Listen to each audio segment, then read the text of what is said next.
Now और इसके बाद जो है वो एक और काइंड है और वो है पोजेसिव प्रोनाउंस। पोजेसिव प्रोनाउंस किसे कहते हैं?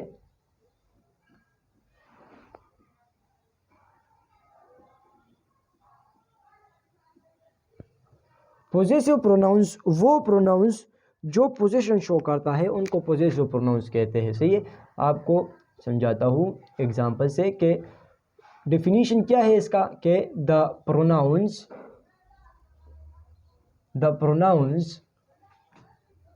which show possession are called possessive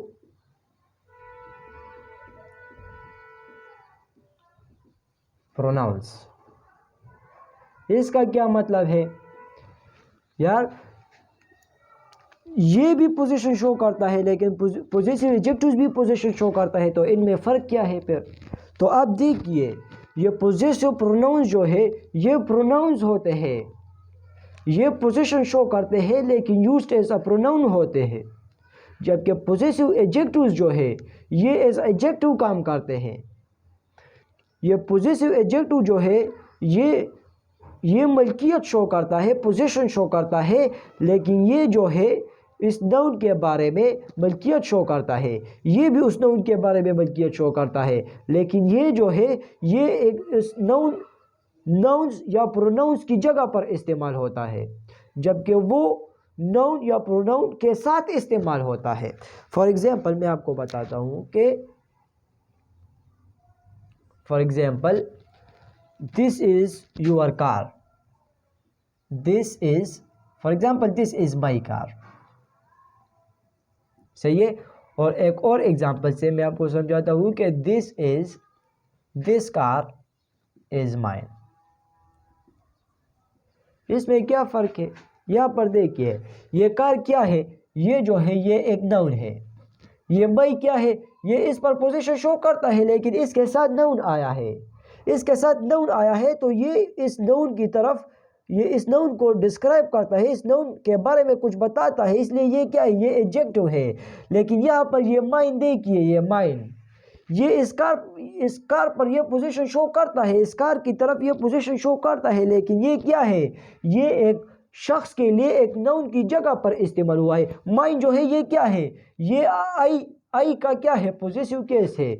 आई जो है ये एक प्रोनाउन है, इस प्रोनाउन की जगह पर ये इस्तेमाल हुआ है। ये प्रोनाउन जो है ये एक नाउन की जगह पर इस्तेमाल होगा, तो ऑलरेडी ये भी एक नाउन की जगह पर इस्तेमाल हुआ है। अगर ये प्रोनाउन जो है एक नाउन की जगह पर इस्तेमाल हुआ है और ये प्रोनाउन जो है ये इस प्रोनाउन की जगह पर इस्तेमाल हुआ है, तो ये प्रोनाउन ऑलरेडी एक नाउन की जगह पर इस्तेमाल होगा। और ये जो है अगर एक नाउन की जगह पर इस्तेमाल होता है तो ये क्या है? ये प्रोनाउन है। लेकिन यहाँ पर जो है ये एक नाउन की जगह पर इस्तेमाल नहीं हुआ है, बल्कि ये इस नाउन की तरफ, ये इस नाउन को डिस्क्राइब करता है, इस नाउन पर ये पोजीशन शो करता है, इस नाउन को डिस्क्राइब करता है, इसलिए यहाँ पर ये क्या है? ये पोजेसिव एडजेक्टिव है। यहाँ पर ये क्या है? ये पोजेसिव एडजेक्टिव है। इसी तरह आप और एग्जांपल्स देखिए कि for example these books are yours, and यहां पर देखिए कि these are your books, तो यहां पर ये देखिए ये नाउन है ये बुक्स, लेकिन ये यूर क्या करता है? इस पर पोजीशन शो करता है, तो यहां पर ये एडजेक्टिव है और पोजेसिव एडजेक्टिव है। लेकिन यहां पर ये यूर्स क्या है? ये एक नाउन की जगह पर इस्तेमाल हुआ है, यू की जगह पर इस्तेमाल हुआ है, और ये जो है यू जो है वो भी एक नाउन की जगह पर इस्तेमाल होगा तो इसलिए ये यूअर्स क्या है? ये एक प्रोनाउन है। और कौन सा प्रोनाउन है? पोजेसिव प्रोनाउन है। क्योंकि पोजेसिव प्रोनाउन क्यों है? क्योंकि मैंने आपको बताया कि पोजेसिव प्रोनाउंस उनको कहते हैं जो पोजीशन को शो करता है, जो पोजीशन को शो करता है। पोजीशन मतलब ये है, पोजीशन का मतलब ये है कि वो मलकियत को शो करता है, वो अपनी उसका वो जो जो जिन चीज़ पर उसका कब्ज़ा होता है उनको शो करता है। तो ये जो है ये कब्ज़ा शो करता है कि ये माइन जो है, माइन मेरा, मेरा जो है मतलब क्या है कि मेरा कार है, दिस कार इज़ माइन, ये मेरा कार है तो मतलब मेरा है, मैं इस पर कब्ज़ा रखता हूँ, मैं इस कार पर कब्ज़ा रखता हूँ, ये मेरी मलकियत में है। तो इसलिए ये पोजीशन का क्या मतलब है कि मैं इस कार का मालिक हूँ, मेरी इस पर मलकियत है, ये मेरे मलकियत में है।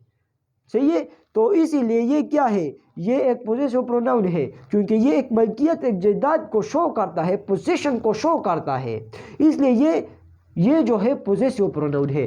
प्रोनाउन तो है, ये तो मैंने आपको पहले बता दिया, लेकिन पोजेसिव प्रोनाउन क्यों है, पोजेसिव प्रोनाउन ये क्यों है, इसलिए पोजेसिव प्रोनाउन है क्योंकि ये क्या करता है, पोजीशन को शो करता है। सही है। तो इसलिए ये क्या है, पोजेसिव प्रोनाउंस है।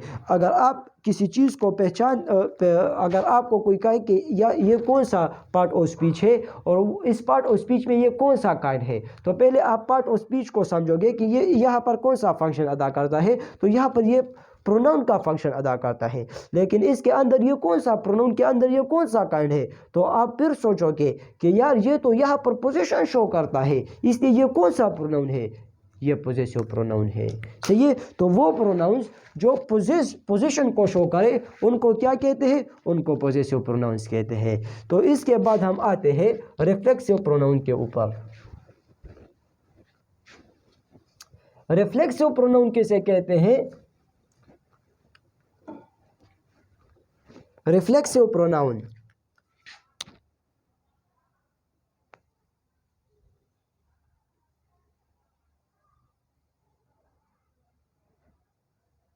ये रिफ्लेक्सिव प्रोनाउंस और इनके अलावा ये जो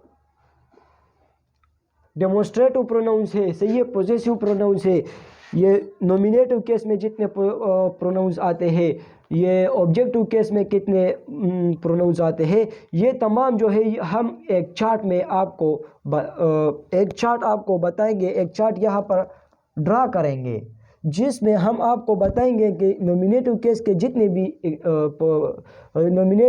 जितने भी प्रोनाउंस है वो हम इस चार्ट में एक ही लाइन में आपको बताएंगे। सही है। आपको वो चार्ट याद करना है और वो चार्ट बहुत ज़्यादा ज़रूरी है। फिर ऑब्जेक्टिव केस के जितने भी प्रोनाउंस होंगे वो हम आपको बताएंगे। रिफ्लेक्सिव प्रोनाउंस या एम्फसाइजिंग प्रोनाउंस उनको भी कहते हैं, इनमें एक टाइप है एम्फसाइजिंग प्रोनाउंस, उनको भी डिस्कस करेंगे। एम्फेटिक प्रोनाउंस भी कहते हैं, तो उनका चार्ट भी हम आपको बताएंगे। सही है कि कौन कौन से प्रोनाउंस इस पार्ट में, इस कांड में आते हैं, कौन कौन से प्रोनाउंस डेमोन्स्ट्रेटिव प्रोनाउंस में आते हैं, कौन कौन से प्रोनाउंस इंट्रागेटिव प्रोनाउंस में आते हैं, कौन कौन से प्रोनाउंस जो है किन किन काइंड्स में आते हैं। सही है, किस किस काइंड में कौन कौन से प्रोनाउंस आते हैं, तो उसका उनका एक चार्ट आपको हम ड्रा करेंगे। सही है। और वो उन तमाम प्रोनाउंस का क्या होगा, खुलासा होगा, जितने भी काइंड्स है उनका खुलासा होगा। सही है। तो रिफ्लेक्सिव प्रोनाउन किसे कहते हैं, यहाँ पर आप ज़रा देखिए, ये ज़रा यहाँ पर एक पॉइंट भी आप समझिए कि these are pronouns, those pronouns which are reflected back to their subjects,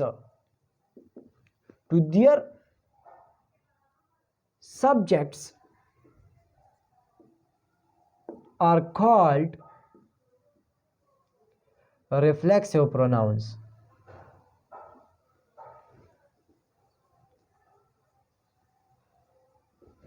reflexive pronouns किसे कहते हैं, ये डेफिनीशन को ज़रा समझिए। डेफिनीशन जो होते हैं ये कंसेप्ट के लिए होते हैं। कंसेप्ट आप समझ लें कि रिफ्लेक्सिव प्रोनाउंस कहते किसे हैं, इसके बाद प्रैक्टिस करना है कि, और प्रैक्टिस भी बहुत ज़्यादा ज़रूरी है। पहले कंसेप्ट सीखना है, फिर इसके बाद प्रैक्टिस सीखना है, प्रैक्टिस करना है। तो ये दोनों ज़रूरी होते हैं। सही है, एक भी मिस नहीं करना है। पहले डेफिनीशन और कंसेप्ट को समझे। रिफ्लेक्सिव प्रोनाउन किसे कहते हैं, वो प्रोनाउंस जो रिफ्लेक्ट होते हैं, रिफ्लेक्टेड बैक होते हैं, उन प्रोनाउंस या उन सब्जेक्ट्स पर जो इसके लिए इस्तेमाल हुआ होता है। फॉर एग्ज़ाम्पल से देखिए कि he saw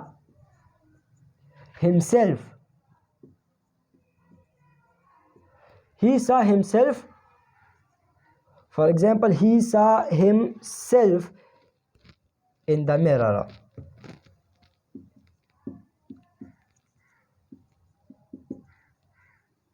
यहाँ पर आप ये himself जो है himself ये कहाँ से आया है? ये जो है इसका मतलब होता है खुद। ये खुद के लिए इस्तेमाल होता है कि उसने खुद को मिरर में देखा। सही है। himself जो है ये क्या है? ये himself ये जो प्रोनाउन है, ये जो सब्जेक्ट है, इसको रिफ्लेक्टेड बैक करने के लिए ये वर्ड जो है ये इसके लिए रिफ्लेक्ट हुआ है, इस सब्जेक्ट के लिए ये रिफ्लेक्ट हुआ है। मतलब रिफ्लेक्ट का मतलब ये है कि ये इसके लिए दोबारा इस्तेमाल हुआ है, ये इस सब्जेक्ट के लिए ये वर्ड दोबारा इस्तेमाल हुआ है, लेकिन ये जो है ये एक प्रोनाउन है। सही है। ये प्रोनाउन जो है ये एक नाउन की जगह पर इस्तेमाल हुआ होगा, ये एक नाउन की जगह पर इस्तेमाल हुआ होगा। और ये प्रोनाउन जो है ये प्रोनाउन जो है ये इसकी जगह पर मतलब इसको रिफ्लेक्ट करता है। तो ये ऑलरेडी क्या करता है? इस नाउन को रिफ्लेक्ट करता है। तो वो प्रोनाउंस है। प्रोनाउंस क्यों है? क्योंकि ये इस नाउन की जगह पर इस्तेमाल हुआ है, ये इस प्रोनाउन की जगह पर इस्तेमाल हुआ है।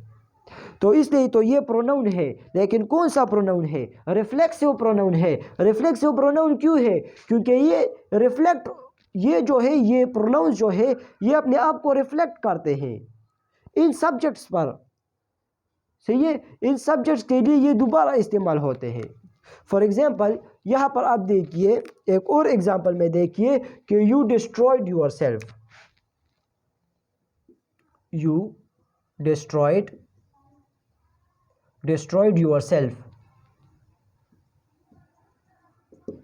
ये योरसेल्फ क्या है? ये इसके लिए दोबारा इस्तेमाल हुआ है, ये इसको रिफ्लेक्ट करता है। ये जो है इस पर इसका एक्शन इस सब्जेक्ट का जो एक्शन है ये दोबारा इस पर पड़ता है। इस सब्जेक्ट का जो एक्शन है वो दोबारा इस पर पड़ता है। तो आप ये डेफिनेशन भी कर सकते हो कि वो सब्जेक्ट का वो एक्शन जो दोबारा इस सब्जेक्ट पर पड़े उसको क्या कहते हैं? उसको रिफ्लेक्सिव प्रोनाउन कहते हैं। इनको क्या कहते हैं? रिफ्लेक्सिव प्रोनाउन कहते हैं। क्योंकि ये क्या होते हैं? रिफ्लेक्टेड बैक होते हैं। They are reflected back. ये रिफ्लेक्टेड बैक होते हैं। ये रिफ्लेक्ट बैक होते हैं। किन पर बैक होते हैं? ये इन सब्जेक्ट्स पर दोबारा रिफ्लेक्टेड होते हैं। तो ये क्या है? प्रोनाउंस है, लेकिन ये जो है ये रिफ्लेक्सिव प्रोनाउन है। सही है। क्योंकि ये these are reflected back to their on their subjects। सही है। those pronouns which are reflected back to their subjects। सही है। वो pronouns जो रिफ्लेक्ट होते हैं on their subjects, वो प्रोनाउन जो रिफ्लेक्ट होते हैं on their subjects दोबारा इस पर पड़ता है। इसकी एक्शन दोबारा इस पर पड़ता है। इस सब्जेक्ट की एक्शन दोबारा इस पर पड़ता है। तो ये क्या है? रिफ्लेक्सिव प्रोनाउन है। सही है। They are called reflexive pronouns. Reflexive pronoun में एक और चीज़ भी आ जाती है, वो है एम्फसाइजिंग प्रोनाउंस। क्या? Emphasising pronounce.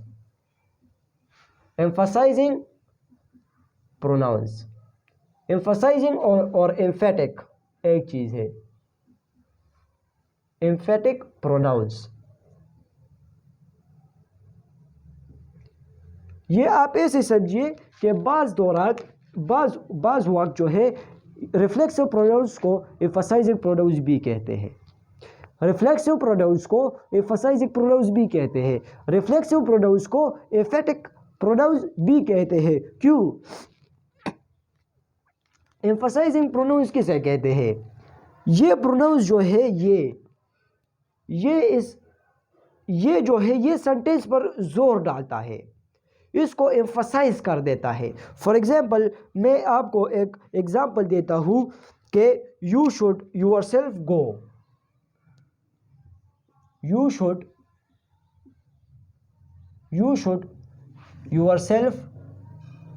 yourself go and find out the truth, for example ये क्या है, एक सेंटेंस है। यहाँ पर ये देखिए, ये योरसेल्फ जो है ये इस यू को रिफ्लेक्ट करता है, इसको रिफ्लेक्ट करता है, तो ये क्या है, रिफ्लेक्सिव प्रोनाउन है। लेकिन आप ज़रा देखिए, मैं आपको ये भी बता सकता था कि you should go and find out the truth. आपको जाना चाहिए, अब आपको जाना चाहिए और आपको सच मालूम करना चाहिए। मैं आपको ये भी बता सकता था, लेकिन मैंने क्या बताया आपको, you should yourself go and find out the truth. तो इसका मतलब ये है, फॉर एग्जाम्पल मैं आपको बताऊं कि you should go and find the truth, you should go and find the truth, और फिर मैं आपको फिर बताता हूँ, you should yourself go and find the truth. तो मैं ये यू शुड योरसेल्फ जिस सेंटेंस में मैंने इस्तेमाल किया है, ये इसकी ज़रूरी मतलब इसको एम्फसाइज, इस सेंटेंस को एम्फसाइज करता है कि आपने ज़रूर ये काम करना है, आपने ज़रूर सच को मालूम करना है, सही है। तो you should yourself go and find the truth. तो ये योरसेल्फ क्या करता है, ये इस पर जोर डालता है, इस एक्शन पर जोर डालता है। मैं आपको कहता हूँ कि जाओ और सच मालूम करो, फिर मैं आपको कहता हूँ कि तुम खुद जाओ सच को मालूम करो, तो दोनों का मतलब ये एक ही है तकरीबन। लेकिन जब मैं आपको कहता हूँ कि तुम खुद जाओ और सच को मालूम करो, तो ये जो है, ये सेंटेंस जो है, ये इस बंदे पर जोर डालता है कि आपने ये काम ज़रूर करना है। तो इसीलिए क्योंकि ये जो है, ये इस सेंटेंस को एम्फसाइज कर देता है, ये इस सेंटेंस पर जोर डालता है, इसी वजह से इनको एम्फसाइजिंग प्रोनाउंस भी कहा जाता है। एम्फसाइजिंग प्रोनाउंस उनको क्यों कहा जाता है, इनको एम्फसाइजिंग प्रोनाउंस क्यों कहते हैं, आपको ये पता होना चाहिए। इसलिए इनको एम्फसाइजिंग प्रोनाउंस कहते हैं, इसलिए इनको एम्फेटिक प्रोनाउंस कहते हैं, क्योंकि ये क्या करता है, इस सेंटेंस पर जोर डालता है। मैं एक और सेंटेंस में आपको बताता हूँ कि I shall myself come to your house. I shall myself come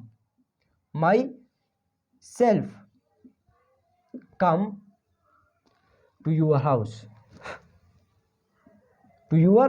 house. इसका क्या मतलब है, अगर मैं आपको बताता कि I shall come to your house, मैं जो है आपके घर आऊँगा, सही है। लेकिन यहाँ पर मैं आपको बताता हूँ कि I shall myself come to your house, मैं खुद आपके घर